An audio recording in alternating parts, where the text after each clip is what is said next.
Namaskar, good evening. You are watching Rajya Sabha television. I am Smriti Rastogi with News Tonight. Let's begin the bulletin with the top headlines.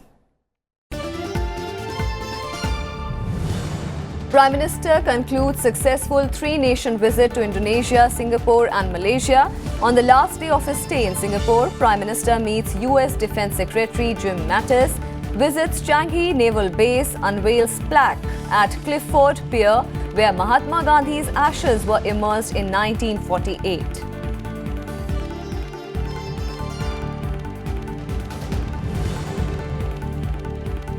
Mobile application to allow people to share complaints about electoral malpractices. Chief Election Commissioner says complainant's identity will be kept secret. Informs that pilot project in Karnataka had seen sharing of 780 videos of such wrongdoings.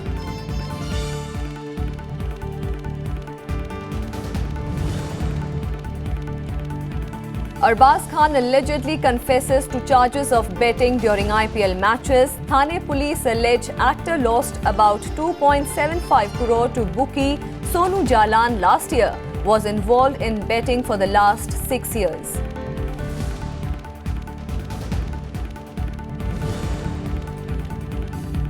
External Affairs Minister Sushma Swaraj leaves for a 5-day visit to South Africa. Meetings with foreign ministers of BRICS and IBSA nations. Events marking 125th anniversary of Mahatma Gandhi's stay in the country will be part of her agenda.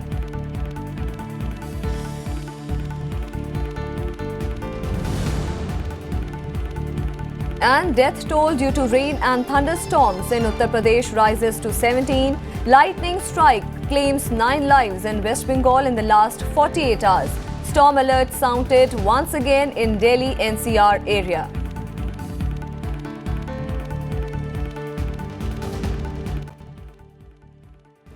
Prime Minister Narendra Modi has arrived in New Delhi after his successful three-nation visit to Indonesia, Malaysia and Singapore. On an eventful last day of his visit to Singapore, Prime Minister Modi visited the Changi Naval Base and met with the sailors of Indian and Singapore Army. He also visited Hindu and Buddhist temples and a mosque in Singapore on the last day of his visit. External Affairs Ministry spokesperson Ravish Kumar said the Prime Minister's visit added momentum to the India's Act East policy. On the last day of his three-nation tour, Prime Minister Narendra Modi visited the Changi Naval Base in Singapore. He also met the officers and sailors of the Indian Navy and Royal Singapore Navy. He also went on board the Indian Navy's INS Satpura to boost the morale of the sailors. Bharat Mata ki Jai! Bharat Mata ki Jai! Bharat Mata ki Jai! In a tweet, Prime Minister Modi said that the Changi base is a symbol of growing naval cooperation between India and Singapore. Prime Minister Modi advised the naval personnel to perform yoga to harness their internal energy along with boosting physical capability. सिर्फ physical strength नहीं, एक अंतर ऊर्जा की आवश्यकता है और योगा में वो ताकत है। मैं चाहूंगा कि हमारे जितने भी लोग यूनिफॉर्म में हैं, चाहे पुलिस में हो या फौज में हो, चाहे सीमा पर हो या समंदर में हो, और सिर्फ आपके रेगुलर ड्रिल में योगा हो वो नहीं, आपके अपने स्वभाव का हिस्सा होना चाहिए। Earlier in the day, Prime Minister Modi unveiled a plaque on Mahatma Gandhi at the Clifford Pier, where Mahatma Gandhi's ashes were immersed on the 27th of March 1948.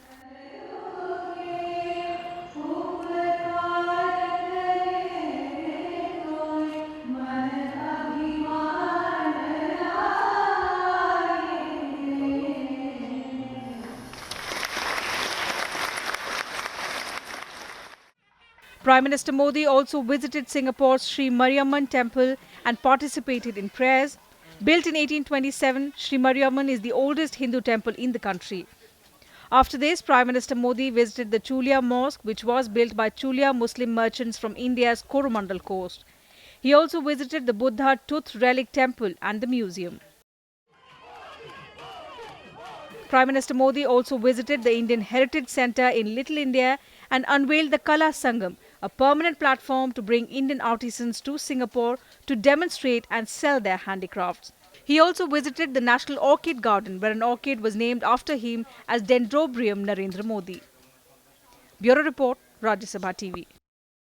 Meanwhile, Prime Minister Narendra Modi met US Defense Secretary Jim Mattis in Singapore today.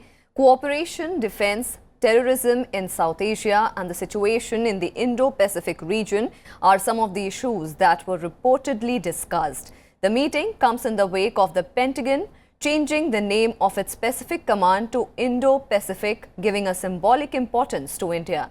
The discussions came a day after both Prime Minister Modi and Mattis addressed the Shangri-La dialogue in Singapore.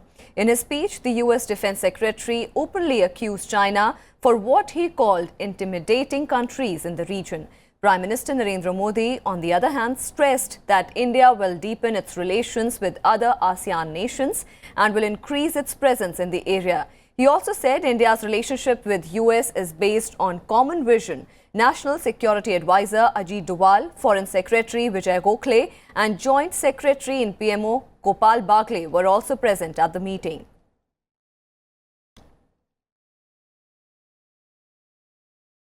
On to some more developments. Chief Election Commissioner O.P. Rawat has assured that the identity of those exposing electoral malpractices through the Commission's mobile app will be protected.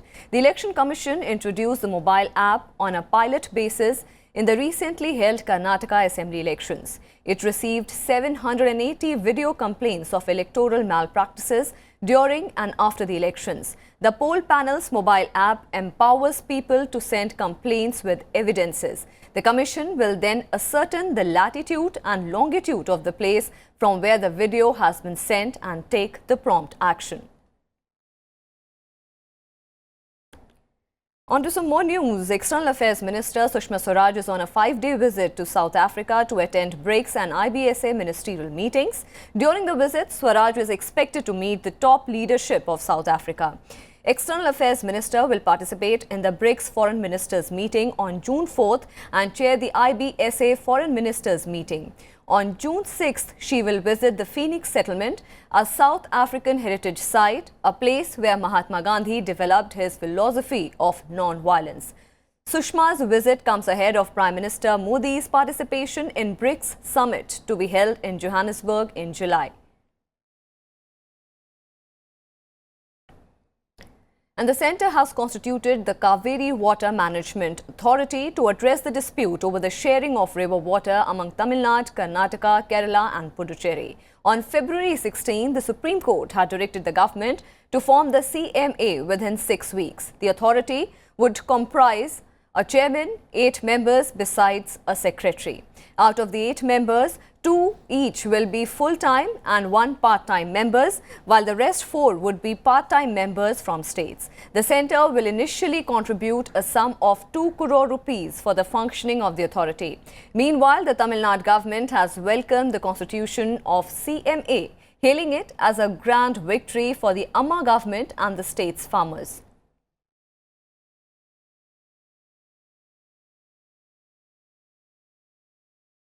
On to some more news. A 39-year-old woman who was under observation for Nipah virus symptoms died on Saturday in Kozhikode. Kerala Health Minister K.K. Shailaja, however, said that the samples of the woman were found to be negative.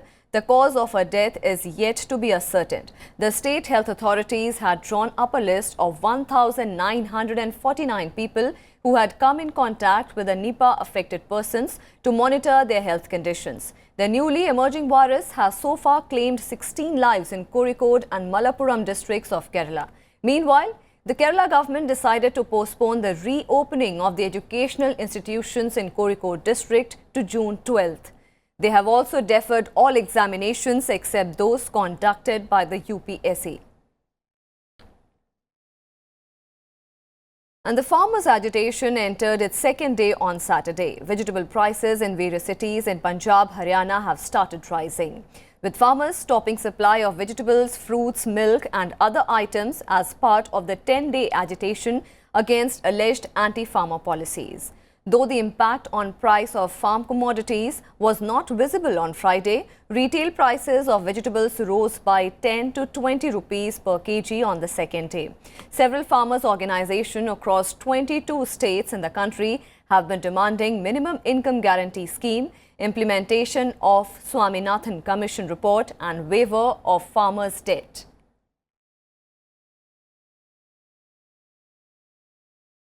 On to some developments from the national capital. Vice President M. Venkaiah Naidu on Saturday conveyed his best wishes to the people of Telangana and Andhra Pradesh on their state formation day. Addressing a gathering on the occasion, he said that Andhra Pradesh and Telangana are launching several initiatives to fast-track development, calling Telangana one of the fast-progressing and forward-looking states in the country. He complimented the state government for launching various developmental schemes for taking the state forward. The Vice President also said that Andhra Pradesh is blessed with abundant natural resources, talented and hard-working people who will rise to the occasion and make it a model state in the country.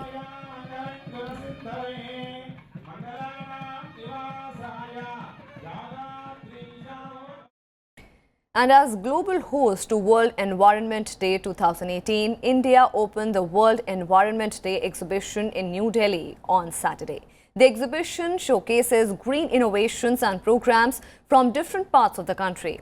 On 5th June, Prime Minister Modi will visit the exhibition and make a global call to action, outlining India's commitments in the battle to beat plastic pollution. India will be the global host for World Environment Day 2018 on June 5th. Beat plastic pollution is the theme for World Environment Day 2018. The government also organized an exhibition to highlight India's fight against plastic to inspire the world. It's not important that what we received in legacy. It's important what we'll be leaving as a virasat. And that responsibility, India knows about this. We have to have a win-win situation with the nature. And the mother nature, we have to respect it. Plastic, we should understand that it is a non-biodegradable item. Plenaries on plastic pollution, marine litter and new plastic economy, extended producer responsibility and many similar measures are being organized. Environment experts, thinkers, corporates, industries and multinational companies are taking part to encourage a global dialogue on environmental change. 90% of plastics are actually not recyclable. But there are some plastics, especially which we use in everyday life. For example, single-use plastic, jaise, your disposable cutlery, the ones you pick up at restaurants, like the plastic forks and spoons, the lunch boxes which are made of thermocol, your pet bottles and cups that you drink coffee in, something which you just pick up a coffee on the go and you take it in a disposable cup, which actually looks like paper but is wax lined, so it becomes a non-recyclable product. So all these things are extremely dangerous. The World Environment Day is the single largest celebration of our environment each year ever since it began in 1974. It has become a platform for public outreach across the globe. Kriti Mishra, Rajya Sabha TV. And on the environment, Minister of Environment, Forest and Climate Change, Dr. Harshvardhan said India is well prepared to lead the world in saving Earth. During an interview with Rajya Sabha TV, he said India's honour and acceptance has increased in the world due to the reception it received on the World Environment Day. He informed that India's social movement, Green Good Deeds, has also been approved by the global community to keep the world green and protect the environment. During the recent summit between the environment ministers of the BRICS nation, China, Russia, South Africa and Brazil has also agreed to add this movement in their official agenda during their next meeting. BRICS के nations ने इसको accept कर लिया। South Africa leadership दे रहा था, south Africa के लोगों ने, चीन के लोगों ने, रशिया के लोगों ने और चौथा जो देश है ब्राज़ील, चारों लोगों ने कहा कि अगली बार रशिया की मीटिंग में, ब्राज़ील की मीटिंग में इस पे हम और विस्तार से चर्चा करेंगे। साउथ अफ्रीका में जो उनकी 1-to-1 मीटिंग हुई उनकी मिनिस्टर से, उन्होंने उसको पॉजिटिवली लिया। साउथ अफ्रीका के इंडियन डायस्पोरा के अंदर लोगों ने जो है इसको वहाँ पे अडॉप्ट करने के लिए काम शुरू कर दिया। वहाँ के बड़े अखबार ने फ्रंट पेज पे जो है मेरा इंटरव्यू छापा। मैं स्वीडन के अंदर लुंड यूनिवर्सिटी में गया, 350 साल पुरानी यूनिवर्सिटी है। उन लोगों ने कहा कि आपका ग्रीन गुड डीड्स मूवमेंट हम दोनों मिलकर करेंगे। On to some more news which occurred through the day. Bollywood actor and filmmaker Arbaz Khan confessed that he has been betting on cricket matches for the past 5 to 6 years. During an interrogation by Thane Police's anti-extortion cell, Arbaz said he lost 2 crore 80 lakh rupees in betting to bookie Sonu Jalan. However, Arbaz claimed that he had not placed bets on any match of this year's Indian Premier League season. According to police, interrogation of bookie Soni Jalan revealed that a prominent Bollywood producer was also involved in the betting racket. On Friday, police issued summons to Arbaz Khan for recording his statement in connection with the betting racket. The anti-extortion cell busted a racket with the arrest of 4 people in Mumbai, including Sonu Jalan, on May 15th, after which a connection between Jalan and Arbaz was established. Cricket betting racket में अभी तक 6 accused जो है वो arrest हो चुके हैं। सोनू जालान के इंट्रोगेशन में अरबाज खान का नाम सामने आया था। आज पुलिस के सामने उनका स्टेटमेंट रिकॉर्ड किया गया है। आगे का इन्वेस्टिगेशन इसमें पुलिस कर रही है। और भी एक्यूज के नाम हमारे सामने आए हैं, उनके ऊपर भी कानूनी कार्रवाई की जाएगी। और बाकी जो डिटेल्स लैपटॉप्स और इलेक्ट्रॉनिक इक्विपमेंट्स मिला है उसका फॉरेंसिक जांच भी इस केस में चल रहा है। मेरा स्टेटमेंट रिकॉर्ड हो चुका है। जो भी पुलिस को मुझसे पूछना था इस ऑनगोइंग इन्वेस्टिगेशन में उन्होंने मुझसे पूछा, उसका मैंने उसका जवाब दिया। And I will cooperate with them and I will continue to cooperate with them. And now some political developments. Cabinet ministers highlighted the achievements and schemes of the NDA government during the past 4 years in press conference across the country. Finance Minister Piyush Goyal reiterated that NDA government inherited a decaying economy from the UPA, but within the 4 years, the economy has been revamped under the leadership of Prime Minister Narendra Modi. He also added that inflation is in control and even interest rates have come down.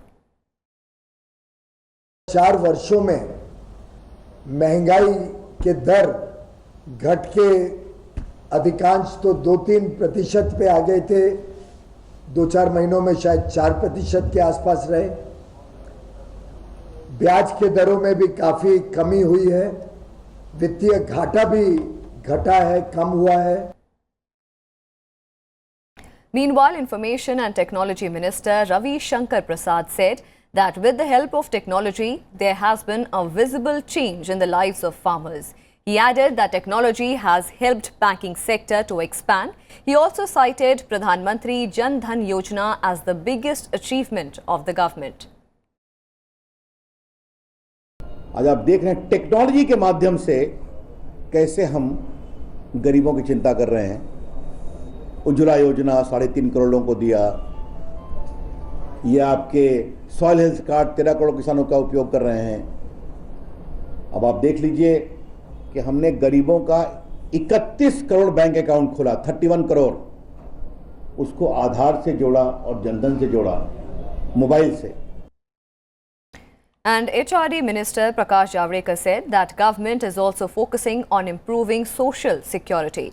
He said that nearly 5 crore people have benefited from the government's insurance schemes. There is a scheme called Jeevan Shri, 330 rupees, 90 paise a day premium. And in 90 paise a day premium, 5 crore people have insured themselves. They have bought insurance first time in life. And more than 7 lakh families in natural death case have benefited from this. And the government is working towards redeveloping cities on a priority basis. Urban Development Minister Hardeep Singh Puri said this while addressing a seminar on emerging urban narrative in New Delhi on Saturday. The minister spoke about the problems our cities face today.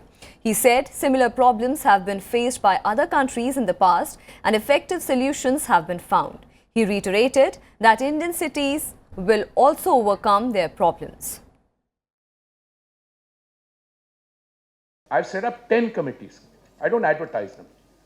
And some of you people sitting here are part of those committees. I start with the ones on the Divyangs. Then I have one on women's empowerment. I have one on using public spaces for public art. I have something on entrepreneurial startups, and so on. Prime Minister Narendra Modi launched the GST in a grand midnight launch in July last year. Nearly a year later, the indirect tax move, termed as bold and necessary, has now slowly begun to show its results, overcoming major implementation shortcomings. Here is a report.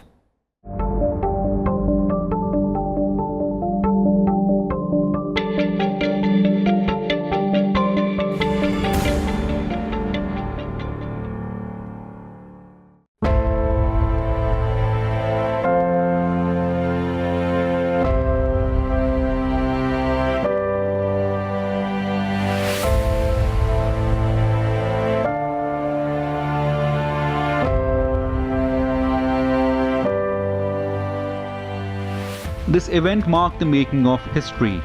The Goods and Service Tax, or the GST, was launched at midnight on July 1st last year. Then President Pranab Mukherjee and Prime Minister Modi launched what is termed as the biggest tax reform since independence.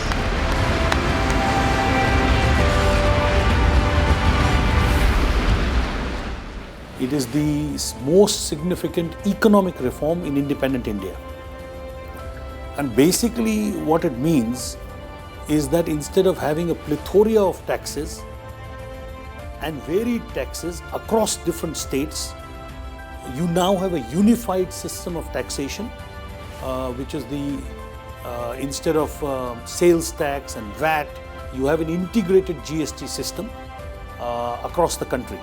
So effectively the country becomes borderless. Otherwise every state was virtually a nation in taxation to itself. The launch of GST kicked in the process to streamline Indian business.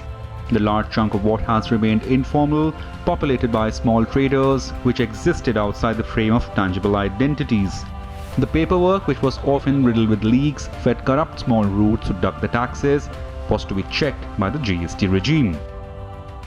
In the previous regime, from the first stair to the cabin of the assessing officer, we were supposed to pay this much amount to this guy, to peon, to this and that, because of getting things done.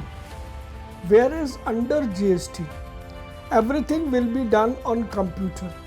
So you need to have a system with you, and if you are in system, then there is no problem. Of course, it will be a challenge for tax evaders. Now it will not be easy for the evasion of tax or evasion of transactions. Ultimately, everything will be under the scanner of the government. And the results have been promising thus far. The collections from the Goods and Service Tax crossed rupees 1 lakh crore mark in April this year, according to data released by the Finance Ministry. The total revenue from the new indirect tax in April was rupees 1,03,458 crore, the highest recorded in a single month since its implementation in July 2017.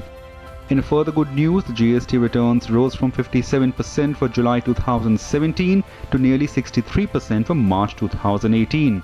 Finance Minister Arun Jaitley called this a landmark achievement and a confirmation of increased economic activity.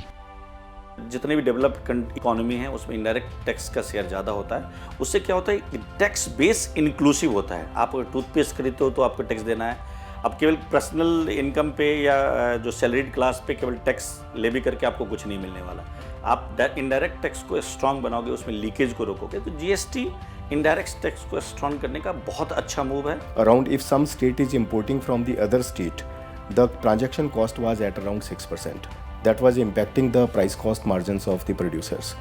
So now with the implementation of GST, this transaction cost is going to be zero or at a very minimum level. Even though the GST had been widely welcomed by the traders, they're also seeking government's help to simplify it further. The small traders, they don't have technology. Still there are about 60% of the trading community across country those who doesn't have computers. So it would be better on the part of the government that first we equip them with the system. Let us bring out a scheme, maybe under skill development or under any other scheme, that the people, those who doesn't have technology, we should align them with technology. And once they are aligned with the technology, we need to educate them how to use technology. The filing procedures were quite complex, particularly for small industry. But I must compliment the government. The government in the first 4 months listened very carefully to industry, took the feedback of the users of GST, and they were quite willing and speedily redressing the issues that came up during the GST implementation. And I think they still have an open platform to receive inputs from various users of GST. The system of GST has now begun to show results.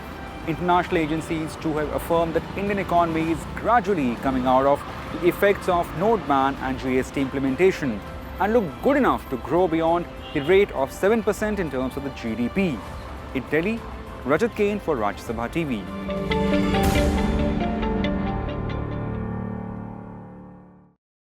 And starting June 3rd, the electronic way bill mechanism for transport of goods will be followed across India. E-way bill is a document that a person in charge of carrying goods of over 50,000 rupees in value has to carry. It contains details of origin and destination of goods and the vehicle. It will help boost tax collections by clamping down on trade that currently happens on cash basis. After the implementation of the e-way bill system, an average online shopper may expect a shorter delivery time, as transporters now will not need to visit any tax office or check posts for permits.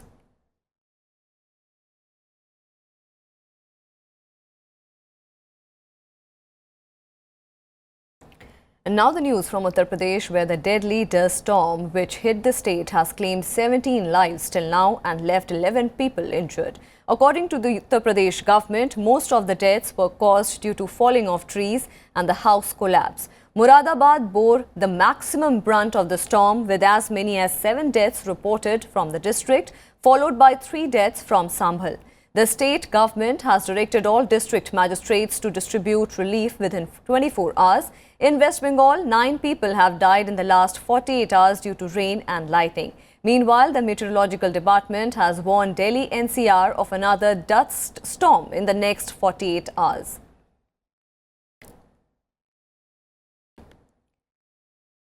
And now the international news. US President Donald Trump has confirmed his meeting with North Korean leader Kim Jong-Un for 12th June in Singapore. Trump said that it would begin the process of denuclearization of the Korean peninsula. Trump's announcement came at the end of nearly 80-minute meeting in the Oval Office of the White House with North Korean envoy Kim Yong-chol. Kim delivered a letter from the North Korean leader to Trump, who arrived in Washington, D.C. after 2 days of talks with Secretary of State Mike Pompeo in New York.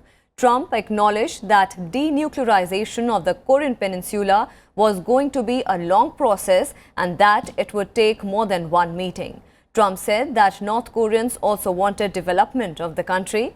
On the cancellation of the meeting, Trump said that it was in response to the statements from the North Korea. The big deal will be on June 12th, and again, it's a process. It doesn't go. We're not going to go in and sign something on June 12th. We never were. We're going to start a process, and I told them today, take your time. You can go fast. We can go slowly, but I think they'd like to see something happen, and if we can work that out, that'd be good. But the process will begin on June 12th in Singapore. And that's all we have for you in this edition of News Tonight. For more news and updates, keep watching Rajya Sabha television.